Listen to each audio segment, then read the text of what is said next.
Joining me are Cameron Milner, former Chief of Staff to Labor leader Bill Shorten, now Director of GXO Strategies, and Michael Costa, former New South Wales Labor Treasurer.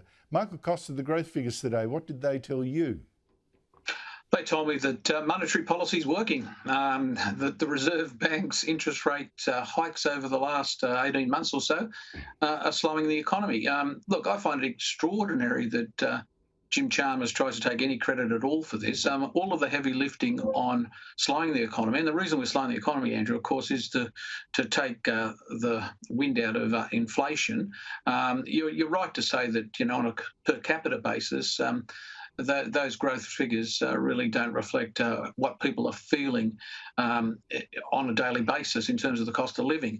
But in terms of inflation, and there's two components of this, I think we're heading on the right course. And the issue for me is not that. The issue is, as we go forward, some of the government policies that are in place may be playing against what the Reserve Bank's doing. And what I'm talking about, and you mentioned one in your lead-in, Bowen's crazy energy schemes. Remember, what held up the growth numbers was energy-intensive mining industries. And secondly, Burke's changes to industrial relations may well take the wind out of all of that business investment, and you could see this thing being really in difficulty if they can't get these policies put together. So I look, the figures show that the Reserve Bank's monetary policy is slowing inflation. What's it mean for the average person? It means misery for a while, and when the short term comes and we get some interest rate cuts, they will be very small,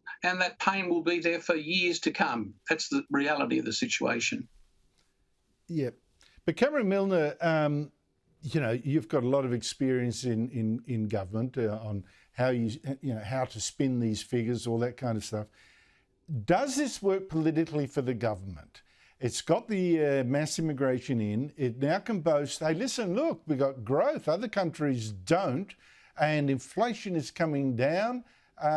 Does this count as a victory, or does the reality of people actually getting poorer trump the spin? Well, I think the personal recession that Australians are going through certainly trumps the spin, and that's going to be the government's problem, because they might have brought another 500,000 people in, opened the floodgates to a lot of immigration, but the services haven't kept up, our roads haven't kept up, our hospitals haven't kept up. So the reason why people can't find a house to rent or go to a GP on time or get to work on time because the congestion is government hasn't kept up with the floodgates of the migration that they've let rip to create a 0.2% growth at the end of last year. So we paid a huge transactional price of 500,000 extra people looking to use our roads, our hospitals, our schools, and everything else to get out of a technical recession, whereas Australians are living through a personal recession right now. Yeah, but Cameron, the thing is, we've been so habituated to thinking of big immigration as a good thing. Big Australia, big immigration, welcome, open country. We're so anti-racist that we'll let in almost anyone. All that kind of stuff. And Labor's never made a point of immigration being too high. And I just wonder whether the public has been sucked in by this narrative or starting to see through it. Well, I think people will see through it, because we've previously had it with high productivity or high growth, and the economy's absorbed migrants. I mean, my parents came across as migrants as well, or their parents as well. So we're a migrant nation, but we've always done that as a growing nation, as a productive nation, and that's not what the government's policies are doing right now for us. What do you make of that, Michael? Do you think the people are starting to make immigration an issue? Because I don't see it really being pushed by politicians very hard.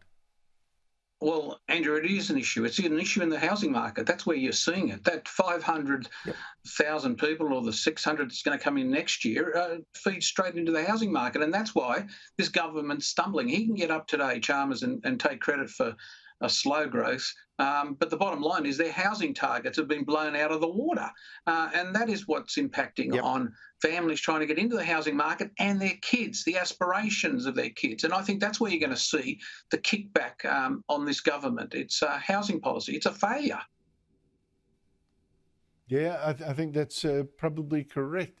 I mean, I know I bought my first property at about the age of my youngest child almost, maybe a few years older than that. But none of my kids are in a position to buy a house now. Something really has changed for the worst.